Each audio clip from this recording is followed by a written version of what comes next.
Seigneur, je veux t'adorer. Je veux t'adorer.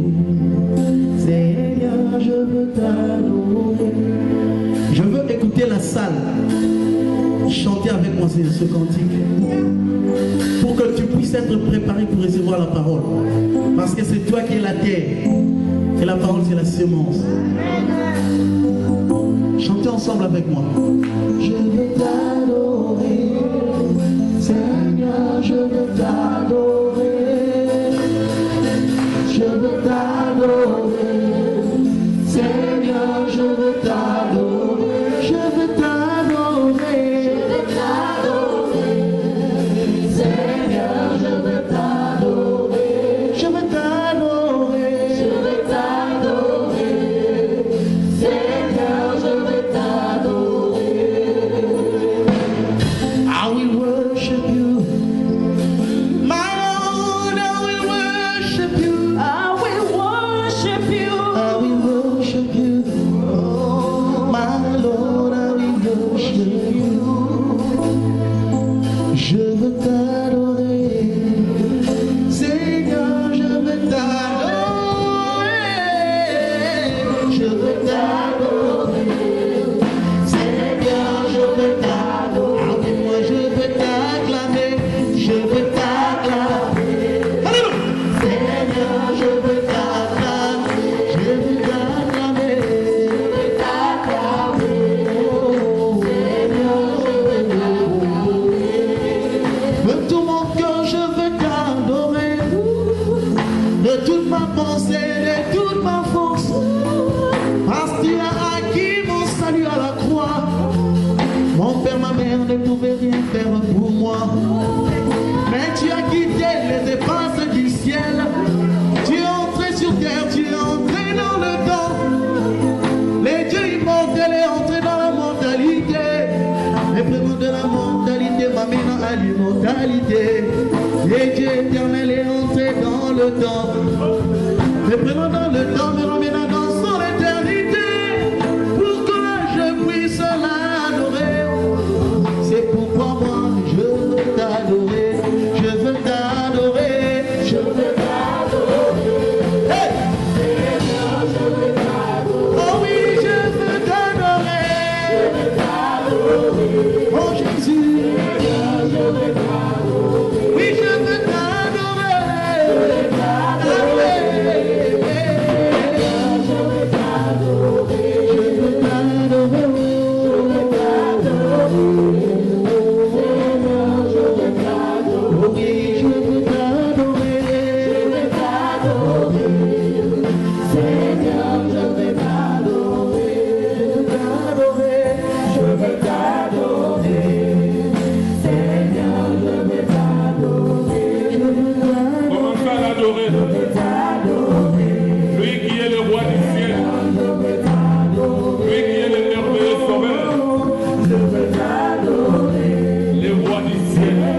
béni, papa.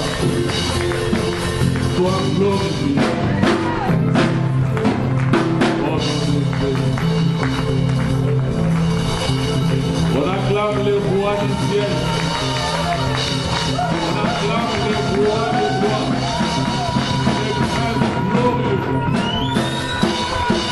Le Seigneur Jésus-Christ.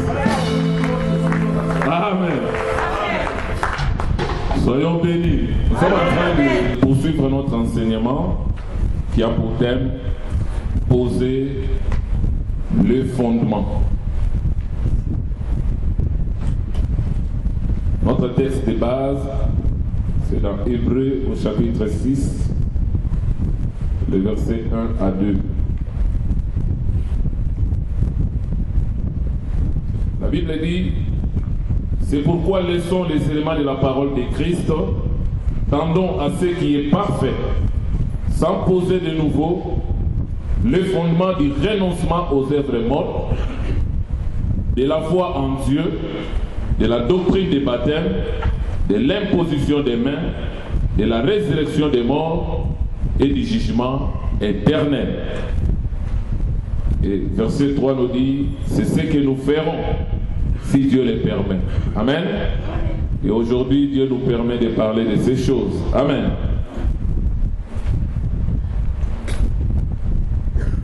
Ça fait plus de 2 mois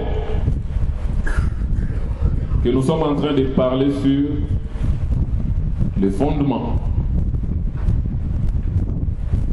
Nous avons déjà parlé du premier élément de ce fondement qui concerne le renoncement aux œuvres mortes. Et nous avons aussi parlé longuement sur le deuxième point de la foi en Christ. Et ce matin, par la grâce de Dieu, nous allons toucher le troisième élément sur la doctrine des baptêmes. Amen. Et vous conviendrez avec moi, quand nous regardons les textes, nous voyons que le mot baptême est au pluriel. La doctrine des baptêmes ou l'enseignement des baptêmes. Cela sous-entend qu'il y a plusieurs formes ou plusieurs sortes de baptêmes. Maintenant, pour enlever l'équivoque, nous allons dans Éphésiens, chapitre 4, le verset 5.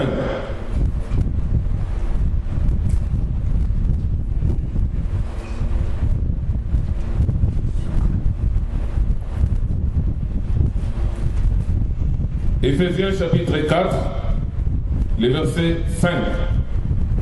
La Bible dit qu'il y a un seul Seigneur, une seule foi et un seul baptême. Alléluia. Dans Hébreux 6, on nous parle de la doctrine des baptêmes au pluriel. Mais dans Éphésiens 4, le verset 5, on nous dit qu'il y a un seul baptême. Cela nous amène à comprendre une vérité. Quand nous parlons des éléments de la parole de Christ, les différents fondements que nous avons cités, les 6 éléments fondamentaux de la foi chrétienne, et vous allez voir que ces 6 éléments convergent vers un seul fondement, qui est Christ. Alléluia. C'est-à-dire, en parlant du renoncement aux œuvres mortes, en parlant de la foi en Christ, en parlant de la doctrine des baptêmes, en parlant de l'imposition des mains, en parlant de la résurrection des morts et du jugement éternel, c'est pour nous conduire à un seul fondement qui est Christ. Amen.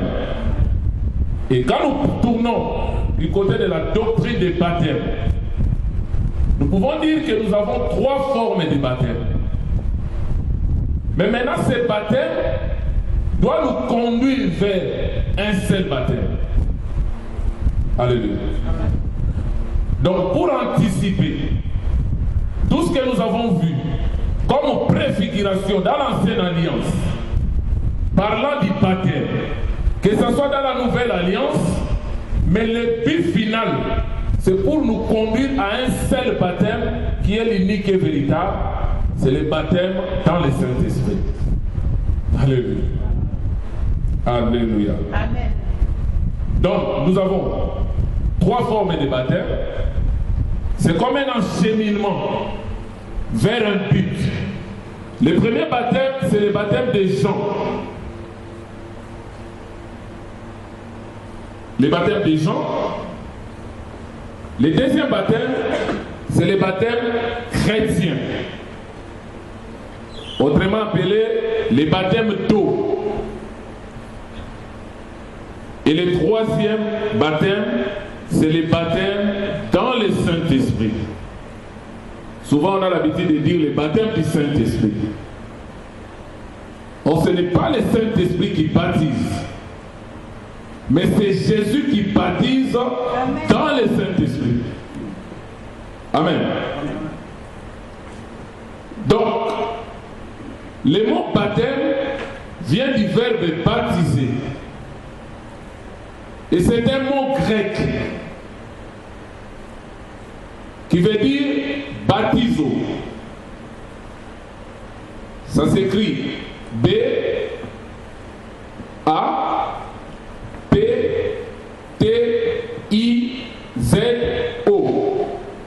Baptizo qui veut dire plonger dans ou immerger. Donc en parlant de baptême, nous voyons l'immersion.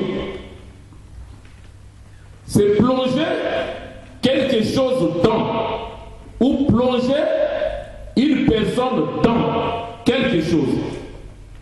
C'est ça le baptême. Et il y a 2 façons d'immerger quelqu'un. La première façon, on peut immerger quelqu'un dans l'eau, c'est-à-dire en le plongeant dans un fleuve, dans une rivière, jusqu'à ce que la personne sera totalement mouillée. C'est ça la première forme d'immerger quelqu'un. Et la deuxième forme, c'est par la pluie qui vient du ciel, qui tombe sur la personne, qui arrose la personne, et que la personne soit complètement mouillée, complètement dans les bains.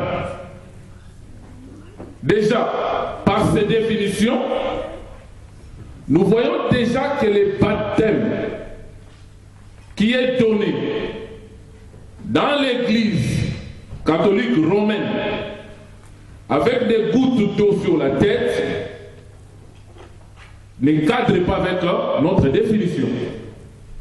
Alléluia. Amen. Parce que le baptême veut dire plonger dans. C'est une immersion.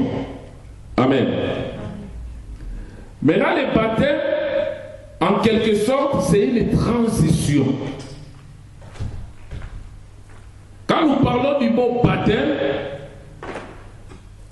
il faut savoir qu'il y a un problème de transition.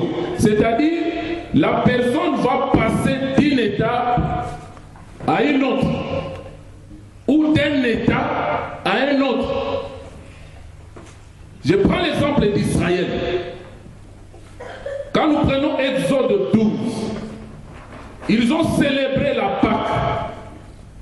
Ils ont mis le sang de l'agneau sur les linteaux. L'ange exterminateur est passé, il a détruit le premier-né égyptien. Ils avaient la vie sauve. Amen.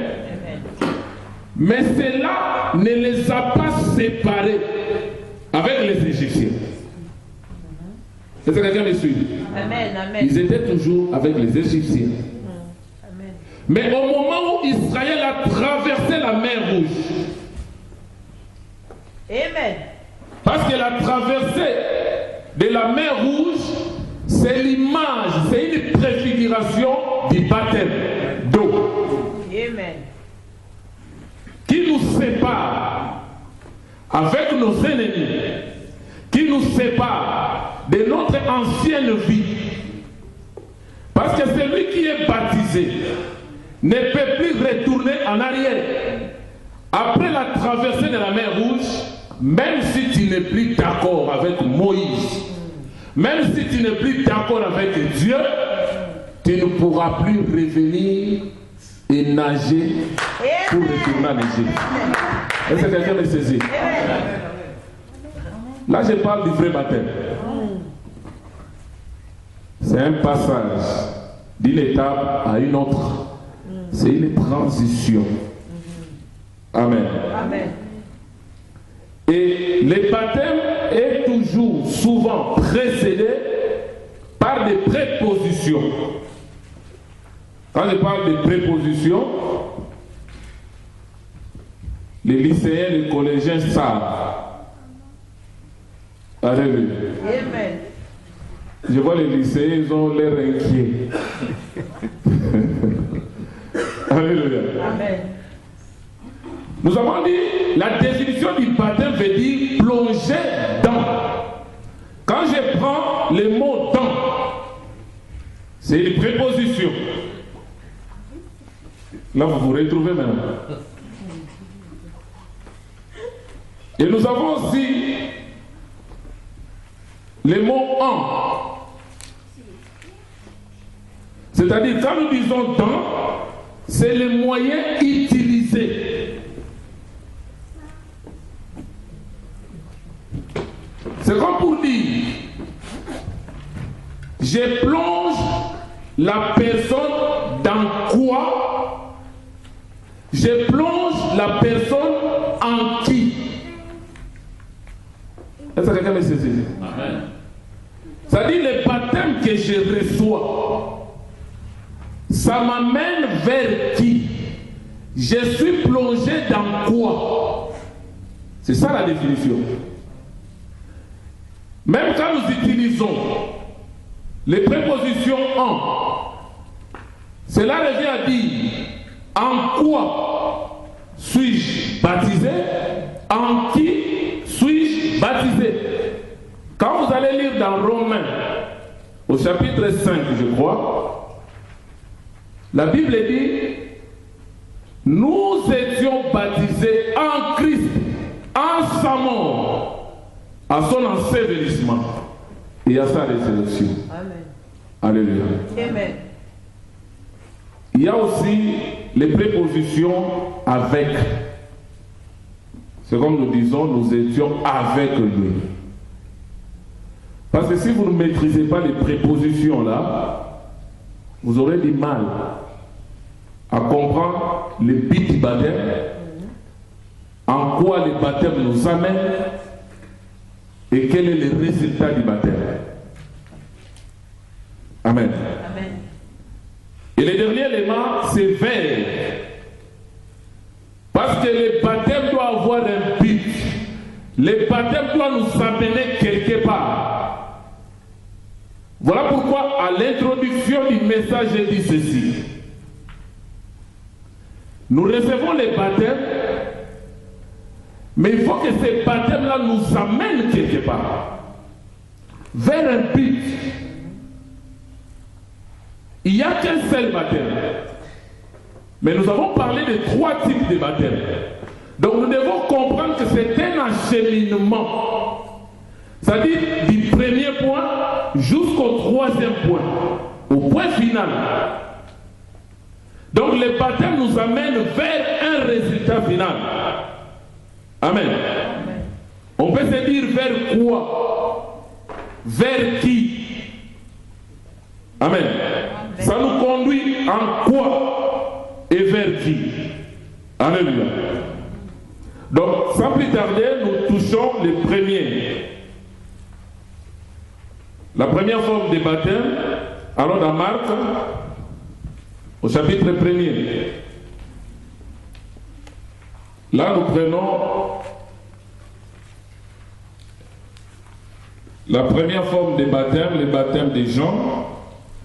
Nous sommes dans Marc, au chapitre 1er, le verset 1 à 5. Vous êtes avec moi? Amen. Amen. La Bible dit au commencement de l'évangile de Jésus-Christ, Fils de Dieu, selon ce qui est écrit dans Ésaïe le prophète. Voici, j'envoie devant toi mon messager qui préparera ton chemin. C'est la voix de celui qui crie dans les déserts. Préparez le chemin du Seigneur. Aplanissez ses sentiers. Jean parut, baptisant dans les déserts et prêchant le baptême de la repentance pour le pardon des péchés.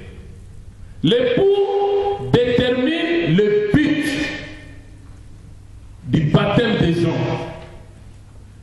C'était pour la rémission de nos péchés. C'était pour la repentance. Et le verset 5 dit, tous les pays de Judée et tous les habitants de Jérusalem se rendraient auprès de lui et confessant leurs péchés, et ils se faisaient baptiser par lui dans les eaux du Jourdain. Alléluia.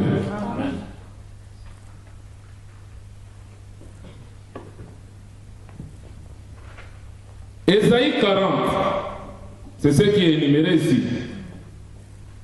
Les versets 1er jusqu'au verset 6. La Bible dit une voix crie dans les déserts.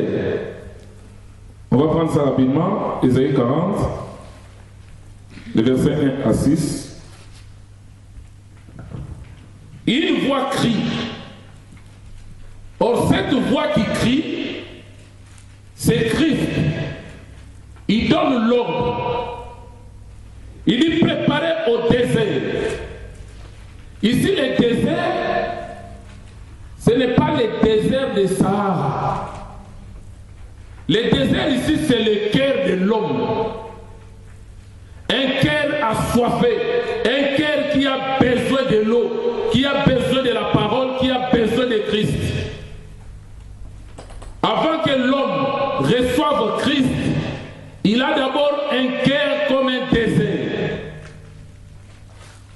Parce que c'est le Christ qui peut étancher la soif du cœur de l'homme. Dans Jean 4, il dit à cette femme, celui qui boira de l'eau de puits aura encore soif. Mais celui qui boira de l'eau de vie que je lui donnerai n'aura plus soif. Amen. Parce que cette eau-là deviendra en lui une source d'eau qui coulera dans son sein. Amen. Et la voix dit, préparez au désert les chemins de l'Éternel, aplanissez dans des lieux arides une route pour notre Dieu. Tout ça, ça parle du cœur. Et que toute vallée soit exaucée, et que toute montagne ou toute colline soit abaissée, et que le coton se change en plaine, et que le défilé étroit en vallon. Alors, la gloire de l'Éternel sera révélée. Donc, si le cœur de l'homme n'est pas amené dans la repentance véritable, il n'y a pas de gloire. Amen. La gloire de Dieu vient après avoir expérimenté la repentance véritable de Dieu. Il dit alors, la gloire de l'Éternel sera révélée. Au même instant, toute chair la verra, car la bouche de l'Éternel a parlé. Une voix crie, et il répond, que crierai-je? Alléluia. Amen. Malachie 3. Le verset 1er.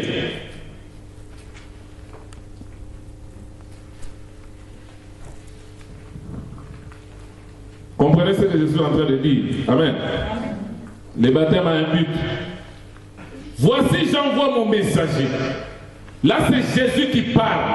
Et le messager dont il est question ici, c'est Jean-Baptiste.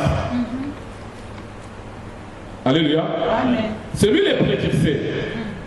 Donc, si Jean-Baptiste ne vient pas pour préparer le cœur, amener le peuple dans le baptême de la repentance, Christ ne viendra pas. Amen.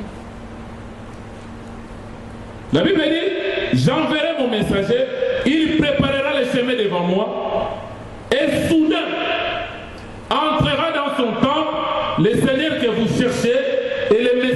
l'alliance que vous désirez, voici il vient, dit l'Éternel des armées. Cette prophétie, les Juifs sont passés à côté. En prenant cette prophétie, ils savaient qu'avant la venue du Messie, il doit y avoir un précurseur. C'est lui qui vient pour préparer les chemins. Maintenant, Jean-Baptiste était là. Il a prêché le baptême de la repentance. C'était pour préparer le cœur du peuple. Pour que ce peuple-là soit maintenant capable de recevoir le Messie dans leur cœur. Est-ce que quelqu'un me saisit? Amen. Maintenant, nous avons vu Jean-Baptiste. Amen. Amen. Maintenant, Jésus s'est dit Messie. Or, pour les Juifs, il fallait que le Messie entre dans son temple. Et il voyait le temple physique de Jérusalem. Donc, pour les Juifs, il fallait que Jésus vienne entrer dans le temple, se proclamer Messie et rester là. Or, la prophétie parlait du temple qui est nos cœurs. Amen. Amen. Donc, il faut que Jean-Baptiste vienne avec le baptême de la repentance qui nous conduit vers la rémission des péchés, vers le pardon du péché et que nos cœurs soient nettoyés. Nos cœurs, c'est le temple de Dieu pour que Christ vienne tabernacle. Amen. Alléluia. Amen. Alléluia. Amen. Notez bien, sans Jean-Baptiste, Christ ne viendra pas. Sans le baptême de la repentance, Christ ne peut pas tabernacler en nous. Donc c'est par là que vous allez comprendre que le baptême, en réalité, il n'y a pas trois formes de baptême. Il n'y a qu'un seul baptême. Mais les formes que nous sommes en train de voir, ça nous conduit vers le véritable baptême, qui est le baptême dans le Saint-Esprit. Amen. Est-ce que quelqu'un me saisit? Amen. Jean-Baptiste, son baptême s'est trouvé dans une période de transition. Notez bien. Il est encore dans la dispensation de la loi. Amen. Parce que la grâce, c'est après la croix. Amen. Donc le baptême des gens ne produisait pas la nouvelle naissance. Est-ce que quelqu'un me saisit? Amen, papa. Tant que Christ n'était pas mort, enseveli, ressuscité à nouveauté de vie, la nouvelle naissance n'était pas possible. C'est pourquoi la Bible dit, parmi tous les prophètes nés de femmes, il n'y a pas un prophète qui soit semblable à Jean-Baptiste. Pourquoi? Parce que la mission de Jean-Baptiste, c'était une mission spéciale. Moïse, c'est un grand prophète. Il a libéré le peuple de l'esclavage du pharaon. Mais cette libération était physique, mais pas spirituelle. Regardez Israël, à chaque obstacle, il se souvenait de l'Égypte. Et Moïse lui-même a dit, dans Deutéronome 18, le verset 15, je sais que Dieu vous suscitera un autre prophète comme moi. C'est-à-dire, il sera libérateur. Il parlait de Jésus. Il dit, écoutez-les. Parce que moi, je ne suis qu'un mercenaire. Les brebis du Seigneur, les élus du Seigneur ne m'écouteront jamais. Amen. Et la Bible dit, dans Jean 10, je connais mes brebis et mes brebis me connaissent. Ils entendent ma voix et ils me suivent. Amen. Ils ne suivent pas les mercenaires. Yes. Alléluia. Yes. Maintenant, Jean-Baptiste, quand la Bible dit, une voix crie dans le désert, aplanissez les chemins de l'Éternel, en réalité, Jean-Baptiste n'était qu'un simple instrument. Amen. C'est Christ lui-même qui criait. Amen. Mais au travers de Jean-Baptiste. Amen. Alléluia. Amen. Donc Jean-Baptiste ne peut pas dire j'ai été fait ceci. Souvent la plupart des serviteurs nous le disons. Tel que tu es là, c'est grâce à moi. Ma réalité, c'est Jésus. Amen. Au travers de toi qui a fait le travail. Amen. Ce n'est pas ma parole qui doit changer quelqu'un ici. Amen. Ce n'est pas ma parole qui doit amener la repentance véritable dans le cœur. C'est les paroles de Christ au travers de moi. Amen. Je suis un simple instrument. Alléluia. Amen. Alléluia. Amen. On a posé la question à Jean. La prophétie dit que le Messie viendra. Mais avant que le Messie vienne, il y a les précurseurs. Nous voyons les signes. Qui es-tu? Il dit, je suis la voix de celui qui crie dans le désert. Amen. Donc le messager devient message.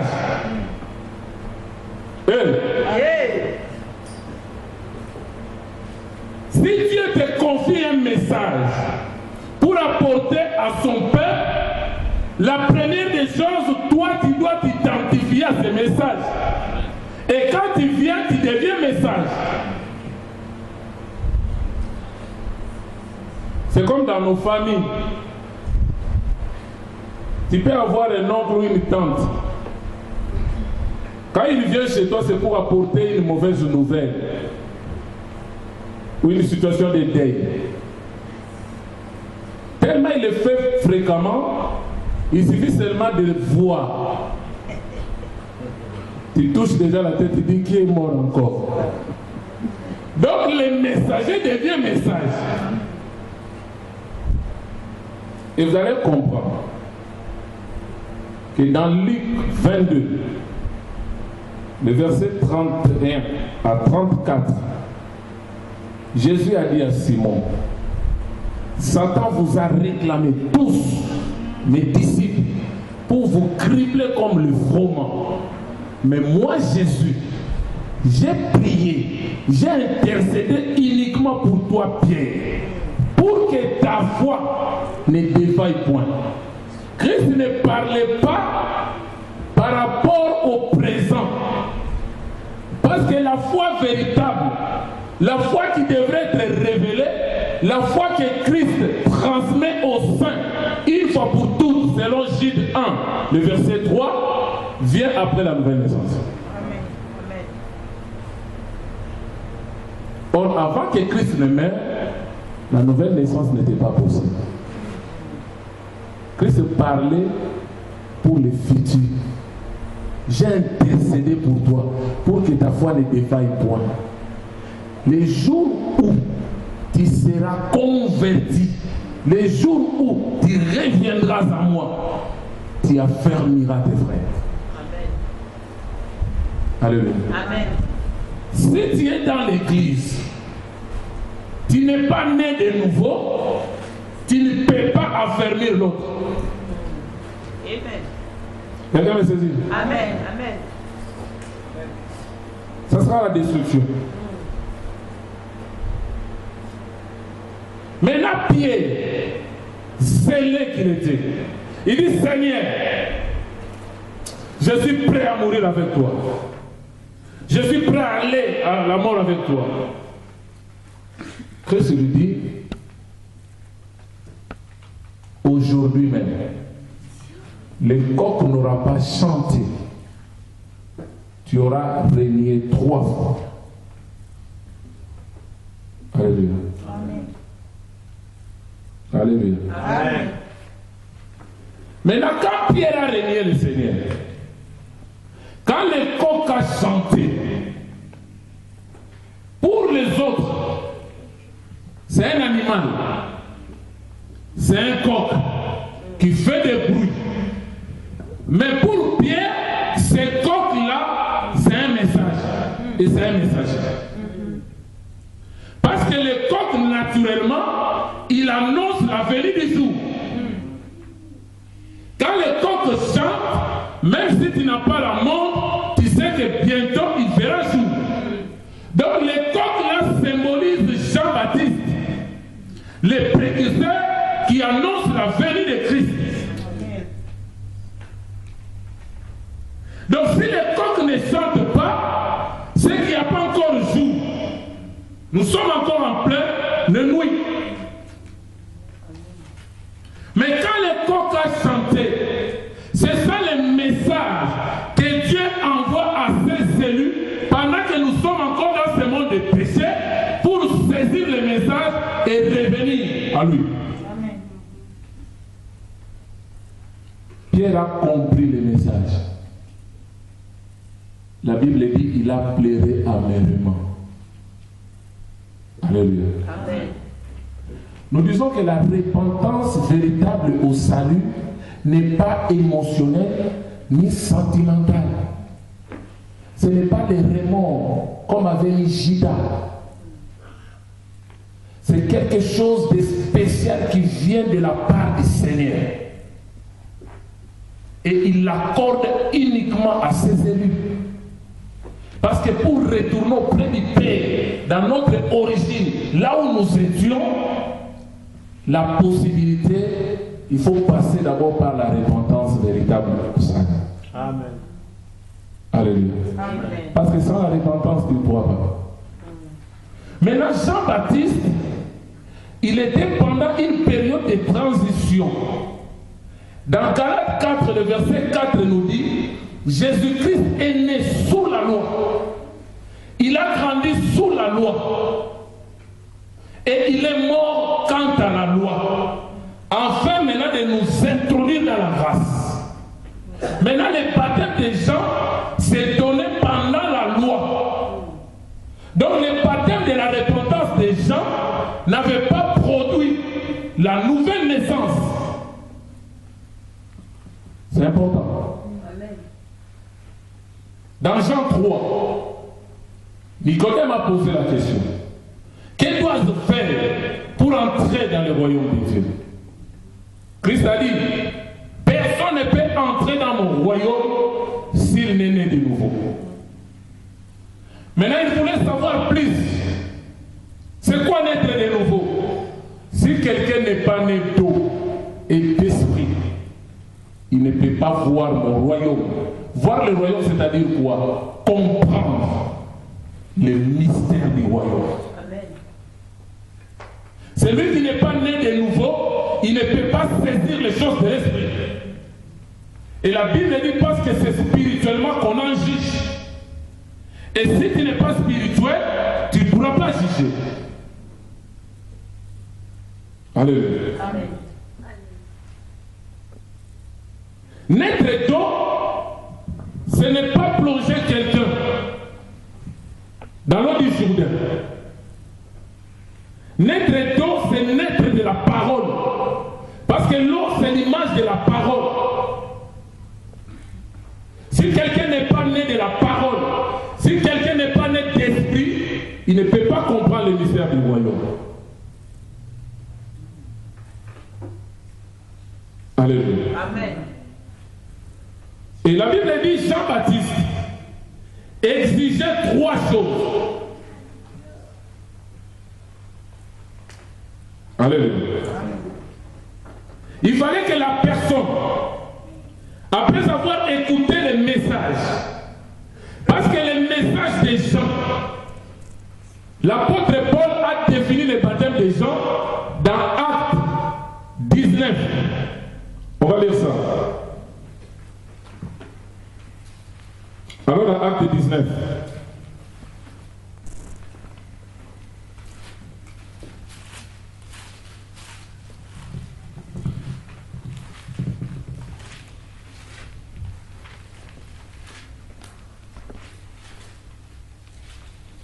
Je prends le premier verset jusqu'au verset 7. La Bible dit pendant que Apollos était à Corinthe, Paul, après avoir parcouru les hautes provinces de l'Asie arriva à Éphèse.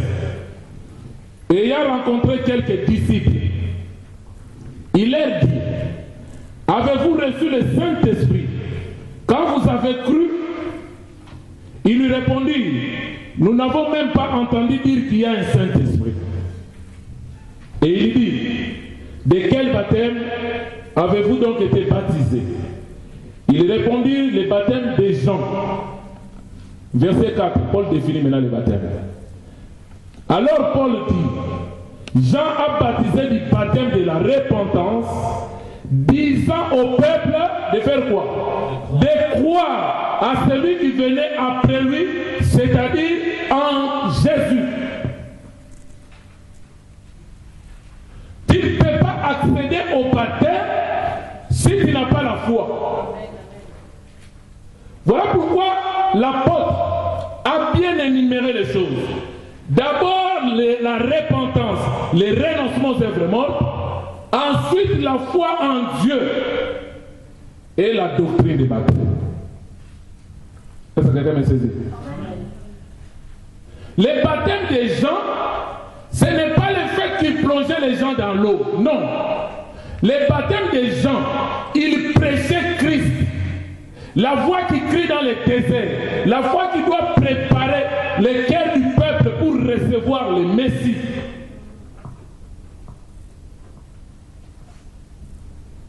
Alléluia. Il faut croire à Christ, à celui qui devrait venir, à Christ. Et quand la Bible dit, parmi tous les prophètes nés de femmes, il n'y a pas un prophète qui soit comme Jean-Baptiste. Parce que Jean-Baptiste avait une mission spéciale de préparer le cœur du peuple. C'était une mission spirituelle. Pour permettre au Messie de tabernacler en nous. Et la Bible continue pour dire quoi? Mais le plus petit dans le royaume est plus que Jean. Or, le plus petit dans le royaume, c'est toi et moi. Nous de la grâce, nous qui avons expérimenté la repentance véritable, nous sommes plus que Jean. Parce que Jean a vécu pendant la dispensation de la loi. Alléluia. On voulait lui attribuer le baptême du Saint-Esprit. Il dit, c'est lui qui vient après moi. Moi, je vous baptise d'eau seulement. Pour la rémission de vos péchés. C'est ça le but. Pour le pardon de vos péchés. Mais un autre vient. Il est plus puissant que moi. Je ne suis pas digne de délier la courroie de ses sandales. Vous savez pourquoi il a dit ça? Parce qu'en Israël, celui qui avait les droits de rachat, c'est celui qui devrait déchausser l'autre. Est-ce que quelqu'un me saisit? Là, il faut retourner dans l'histoire de Boaz. Alléluia. Amen. Allez lire dans l'histoire de Ruth. Quand Ruth a perdu son mari, non, c'était Naomi. Naomi a perdu son mari, il a perdu ses fils. Et maintenant, ses belles filles, c'était Ruth et Orpah. Naomi a dit, moi je vais retourner vers mon peuple, vers mon Dieu. Mes enfants sont morts, ce sont vos maris. Je n'ai pas encore l'âge de vous donner encore d'autres enfants pour qu'ils deviennent vos maris. Restez chez vous, moi je rentre chez moi. Or, Ruth et Orpah, ils étaient moabites. Or, nous savons que la race moabite, c'était la race ici de l'inceste, de Lot avec sa fille aînée. Amen. Amen. Et cette race-là, de l'inceste, en réalité, c'est nous. Un peuple sans Dieu, un peuple sans promesse, un peuple sans alliance, olivier sauvage. Alléluia. Amen. Esaïe dit, l'Éternel a dit, je me laisserai trouver par un peuple qui ne me cherchait même pas. Maintenant, Ruth, voyez les mariages. Écoutez-moi bien. Il voyait les mariages. Mais avec qui? Je ne sais pas. Parce que je dois me marier. Mon premier mari est mort. Je dois me marier. Pour me marier, il faut que je suive Naomi. Parce que Naomi jouait le rôle du Saint-Esprit. Amen. Ruth a dit, Naomi, arrête de me convaincre. Parce que je ne resterai pas ici. En réalité, je ne suis pas moabite. Je suis une élite de Dieu. Amen. Parce qu'il y a un mariage qui m'attend, qui m'amènera au ciel. Yes. Yes. Il dit, je te suis. Ton Dieu sera mon Dieu. Ton peuple sera mon peuple. Amen. Amen. Mais le nom de lui, Orba. Bye bye. Alléluia. Je préfère rester moabite. Un élu de Dieu ne peut pas rester comme ça. Parce qu'il y a attraction. Quand tu parles avec Naomi, tu sens l'attraction. Il y a quelque chose qui t'attire. Alléluia. Moi, je ne peux pas savoir qui est élu, qui ne l'est pas.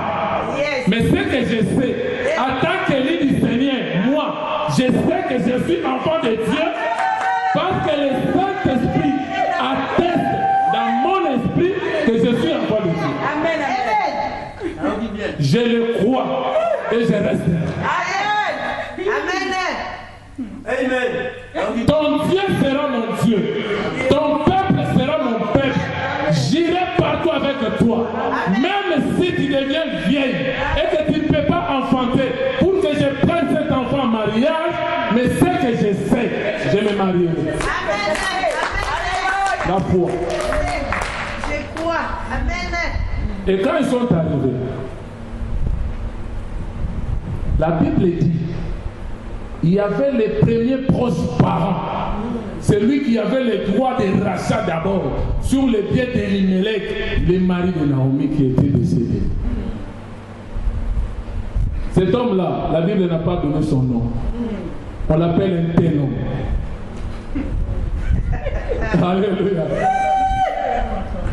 On ne peut pas l'identifier. Cet homme-là, c'est lui qui avait le droit de rachat. Quand Boaz, Ruth a suivi le conseil de Naomi. Il dit, quand tu m'as envoyé glaner dans les champs, pendant que j'ai glané derrière les moissonneurs, il y avait un homme qui était venu. En réalité, c'est lui qui était le propriétaire de ces champs-là.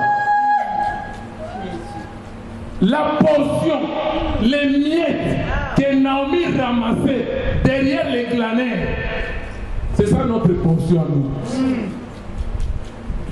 C'est ça la Pentecôte, la fête de la moisson. La Bible dit, pour le peuple d'Israël, tu devrais moissonner ton champ, mais un coin devait être réservé pour l'étranger.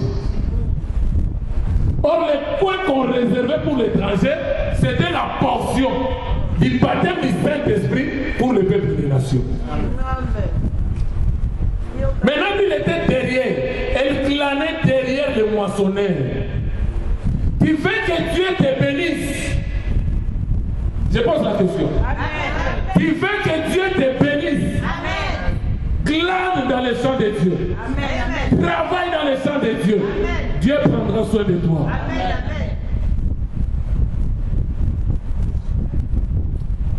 faut glaner. Amen. Alléluia. Amen. Pendant qu'elle glanait, Boaz l'a remarqué. Même les serviteurs de Boaz, ils ont donné un témoignage. Ils ont dit, tu vois cette femme-là, pendant que les moissonneurs glanaient, elle était là, debout, pas assise, pas endormie. En Christ, il faut être debout. Amen. Même si tu tombes, ne reste pas là. Mets-toi debout, relève-toi. Alléluia. Maintenant, Boaz a dit ceci. J'aimerais bien racheter cette femme. Elle me plaît beaucoup. Elle m'est destinée. Mais malheureusement, il y a quelqu'un qui a le droit de rachat avant moi. Un tel homme. Un tel homme. Et cet tel homme-là, c'était la préfiguration de Moïse. Alléluia. Parce que Moïse, étant venu en tant que libérateur, il croyait avoir les droits de rachat. Or, pour racheter l'épouse du Seigneur, il faut remplir des conditions. Alléluia. C'est-à-dire, les faits d'être les premiers proches parents ou les plus proches parents, c'est une condition. La deuxième, il fallait être riche pour racheter. Mais là, c'était l'homme. On lui a proposé tous les biens d'Elimelech. Il dit, tout ça là, je peux racheter. Maintenant, on lui dit, Boaz lui dit, si tu vas tout racheter, les propriétés d'Elimelech, c'est bien, mais il faut aussi racheter Ruth la Moabite. Or, Ruth la Moabite coûte trop cher. Pour racheter Ruth, il faut le sang de l'agneau, le sang du vin, le sang qui est inestimable, le sang qui n'a pas de prix. Moïse n'a pas le sang précieux. Moïse ne pouvait pas racheter. Lui-même, il a dit, un autre viendra. Il est plus puissant. Écoutez-le.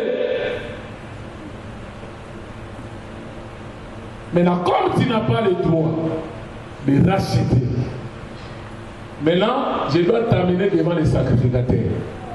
Tu dois faire une déclaration publique pour dire, je ne pourrai pas racheter Ruth la Moabite. Maintenant, à partir de là, je vais te déchausser, t'enlever la chaussure et je les mets sur ta tête et je crache sur ton visage. Hein? Alléluia. Déchausser la personne et cracher sur son visage. Comme ça, lui n'a pris les droits de rachat et toi tu prends les droits de rachat. Nous parlons de Moïse et de Christ, les deux prophètes majeurs de la Bible. Alléluia. Amen. Vous savez quand est-ce que Christ a déchaussé Moïse? Allez dans Exode 3. Christ est apparu dans le buisson ardent. Amen. Alléluia. Dans le buisson ardent, il dit Moïse, les lieux où tu te trouves saint, il est temps que je te déchausse maintenant. Enlève tes sandales. C'est à ce moment-là que Christ a repris les droits de rachat en tant que véritable Boaz. Maintenant, pour cracher sur son visage, Moïse, il est comme le père de tous les prophètes. Parce que tous les prophètes qui sont sortis dans l'ancienne alliance, ils ont marché selon les prescriptions de Moïse. Mais dans Jean 10, Jésus lui a craché sur le visage en disant, tous mes prédécesseurs sont des voleurs et des brigands. C'est comme quelqu'un qui t'a craché sur le visage. Moïse pouvait se plaindre. Tu étais venu le chercher. Tu as dit, j'ai vu la souffrance de mon peuple. J'ai vu le cri que le font pousser ses oppresseurs. Je suis descendu moi-même pour les délivrer, les amener dans les pays où vous levez les miens. J'ai refusé. J'ai dit, je n'ai pas un langage facile. Tu m'as convaincu. Maintenant, j'ai fait la mission. Tu me dis que je suis voleur et brigand. Alléluia. Pourquoi il les a appelés voleurs et brigands? Parce qu'il dit ceci. Jésus, c'est lui la bergerie. Quelqu'un me suit? C'est lui la bergerie.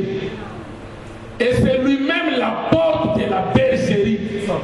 Et à l'intérieur de la bergerie se trouvent ses brebis. Alléluia. Maintenant, tant que Christ n'était pas venu sur terre, tant qu'il n'était pas mort et ressuscité, la porte de la bergerie était fermée. Maintenant, si toi tu te dis prophète, Moïse, Jérémie, Esaïe, Élie, tout ce monde-là, vous m'avez précédé. Et vous êtes entré par quelle porte? Donc, comme la porte était fermée, vous avez passé outre et des brigands. C'est pourquoi les brebis ne vous faites pas confiance parce que vous êtes des mercenaires. Mais moi, en tant que bon berger, en tant que portier, en tant que porte, en tant que bergerie, quand je viens, le portier m'ouvre la porte, j'entre, et quand je parle à mes brebis, les brebis entendent ma voix. Amen. Et ils me suivent. Alléluia. Amen. Jean-Baptiste a dit, je ne suis pas digne de délier la courroie de ses sandales. C'était pour dire, ce n'est pas moi qui ai le droit de rachat, c'est le Messie. Il a dit, moi je vous baptise d'eau seulement. Le but de mon baptême, c'est pour vous conduire à la rémission de vos péchés. Mais un autre vient, il est plus puissant que moi. Lui vous baptisera du Saint-Esprit et du feu. Amen. Amen. Amen. Nous avons dit que Jean-Baptiste exigeait trois choses. La repentance.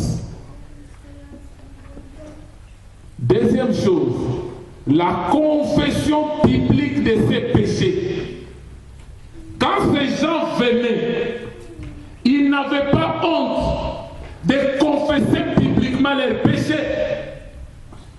Mais aujourd'hui, même quand on fait appel aux gens pour recevoir Jésus,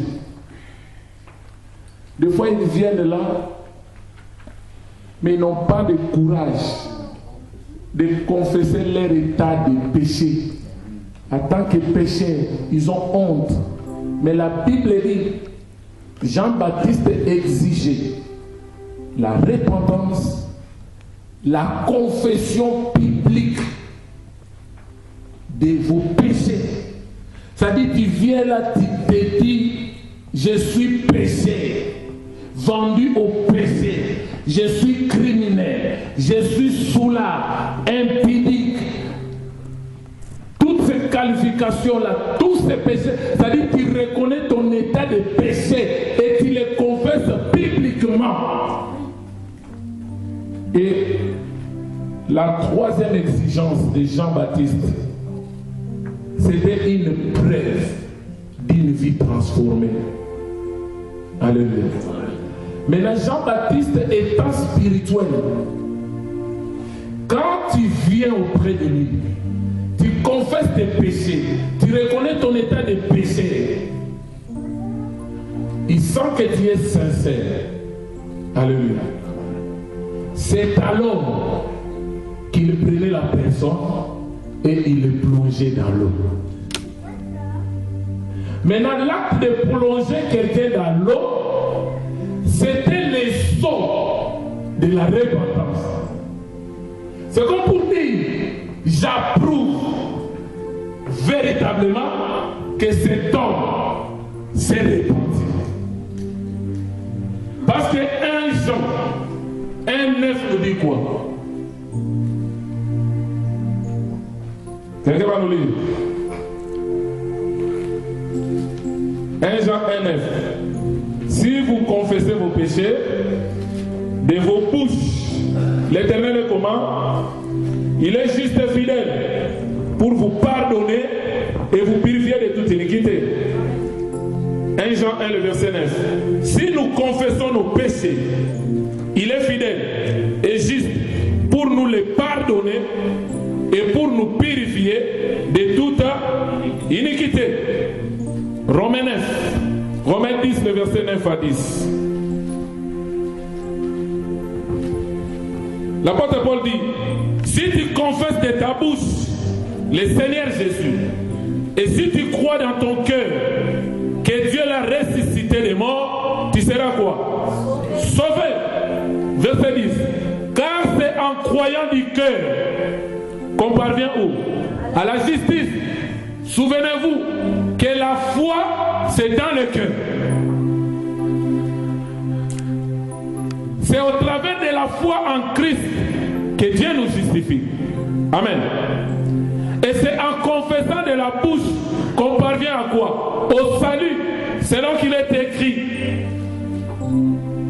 Quiconque croit en lui ne sera point confus. Alléluia. Donc le fait de plonger quelqu'un dans l'eau, quand Jean-Baptiste plongeait quelqu'un dans l'eau, en réalité, il a prouvé l'état de cette personne. Nous avons dit que le baptême c'est une transition. La personne était péchée. Il a reconnu ses péchés. Il a confessé publiquement ses péchés. Il a renoncé au monde. Il a tourné dos au monde et il regarde vers Dieu.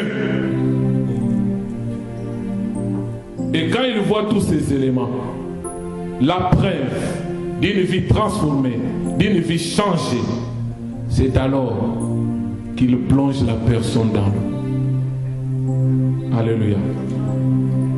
Nous avons dit, il y a les baptêmes des gens, il y a les baptêmes chrétiens, ou les baptêmes d'eau, et il y a les baptêmes dans les Saint-Esprit. Jean a utilisé aussi l'eau. Alléluia. Parce que nous avons dit le baptême, c'est plonger dans. Tu es plongé en quoi? En qui?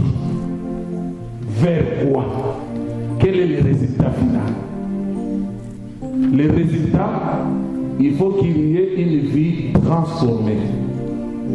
Maintenant, la Bible dit pendant qu'il baptisait, il y a eu un groupe de personnes qui sont arrivées.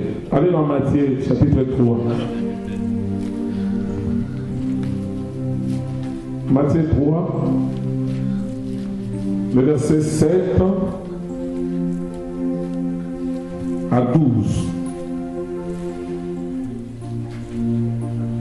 Vous y êtes?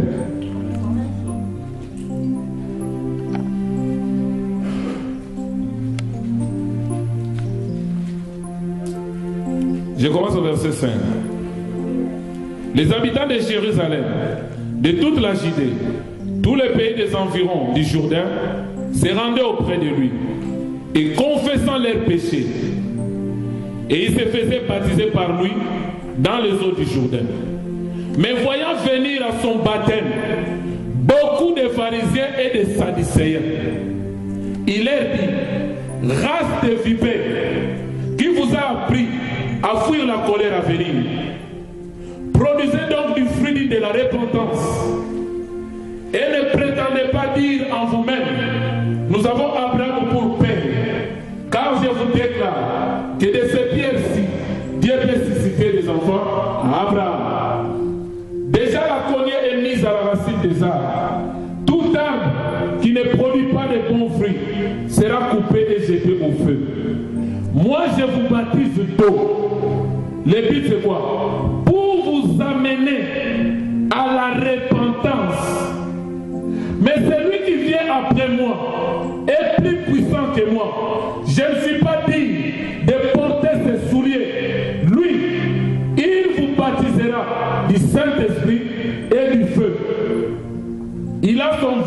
la main et nettoie son air, il émancera tous ses blés dans les greniers et il brûlera la paille dans un feu qui ne s'éteint point. Alléluia.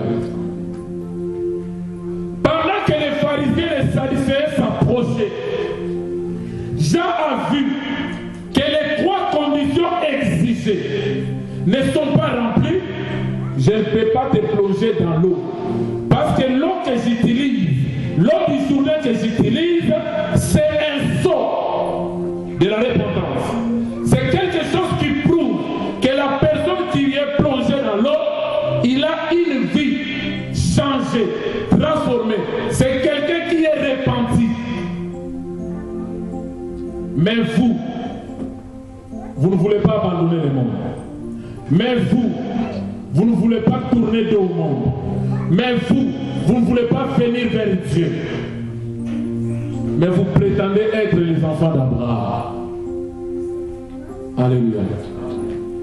Il dit produisez le fruit de la repentance. Et le fruit qui permet. Race de vipères. Pourquoi vipères?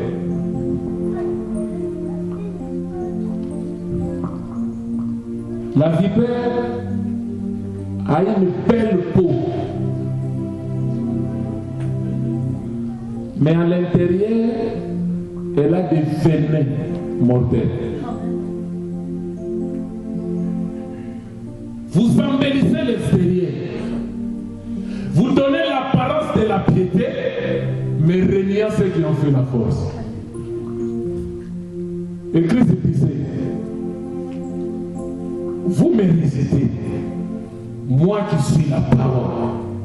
Mais vous allez sonder les Écritures. Or, l'Écriture que vous êtes en train de sonder parle de moi. Parce que dans le rouleau du livre, il est question de moi. Alléluia. Amen. Jean-Baptiste est venu pour que les serpents enlèvent son venin. Mais comme il est pratiquement impossible,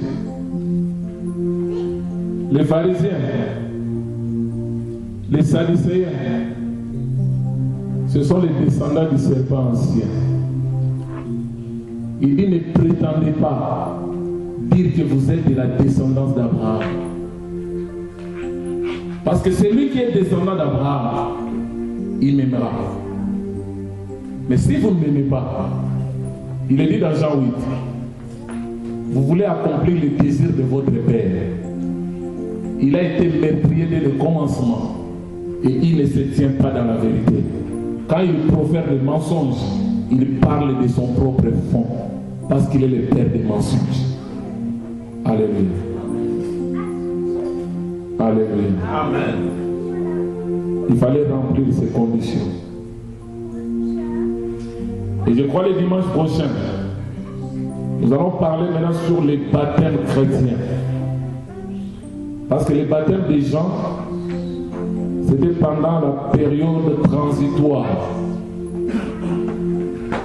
de la loi vers la grâce.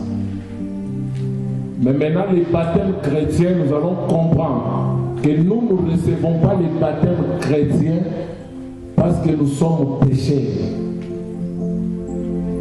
Mais les baptêmes des gens, on les recevait parce qu'on reconnaissait qu'on était pécheurs. Alléluia. Ça sera à suivre. Alléluia. Nous nous lèvons.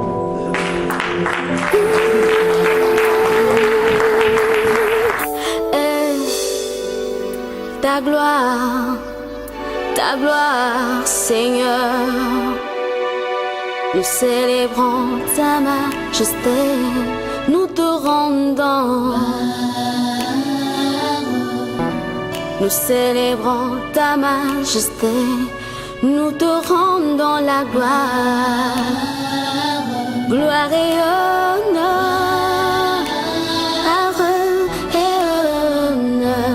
au seul Seigneur. Gloire et honneur.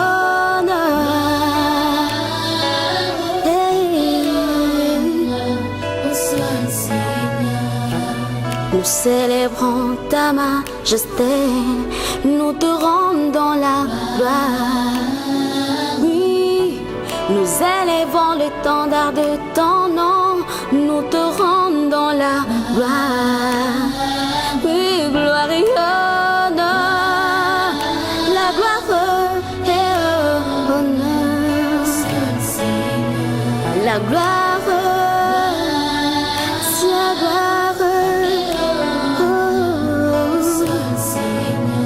La gloire,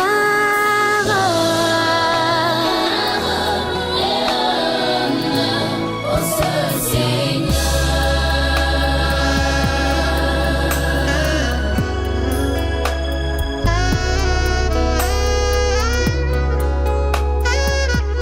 Jésus, Jésus, celui qui s'est donné de l'espoir à un cœur séché. Celui qui sait penser un cœur rempli de plaies. Celui qui sait donner de la valeur à une vie rejetée. C'est lui qui sait ramasser une vie que les hommes ont piétinée.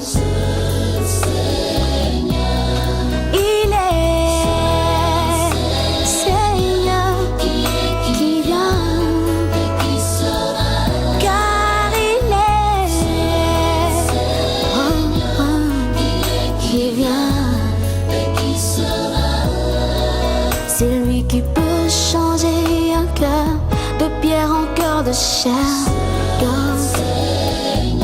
Alléluia. C'est lui qui sait remplir un cœur de soif de la vérité. Oh, oh, oh. C'est lui qui sait entendre le cri d'un cœur dans l'agonie. Hey, hey, hey. Celui seul qui a coupé les liens qui m'enchaînaient autrefois.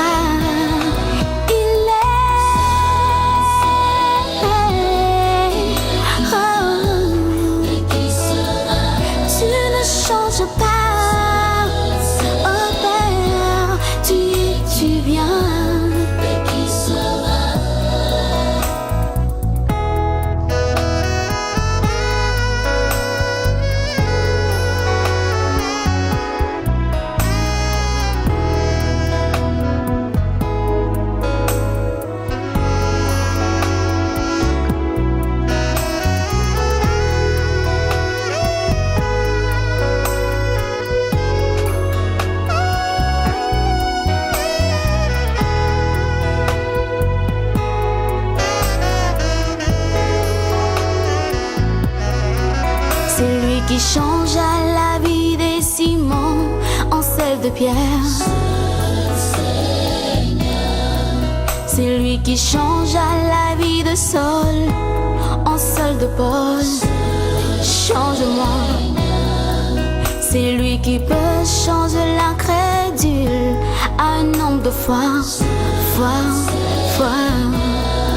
C'est lui qui se révèle vainqueur dans tous les combats. Hey, hey, hey. Seigneur, le plus fort revient, il revient, qui vient sans danser, oui, sans danser. Je suis fière d'avoir un père comme toi. Je suis fière de toi, Jésus. Tu as fait des choses dans ma vie. Alléluia.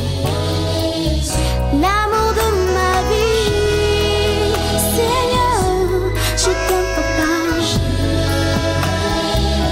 La gloire de ma vie, Seigneur, je te donne tout.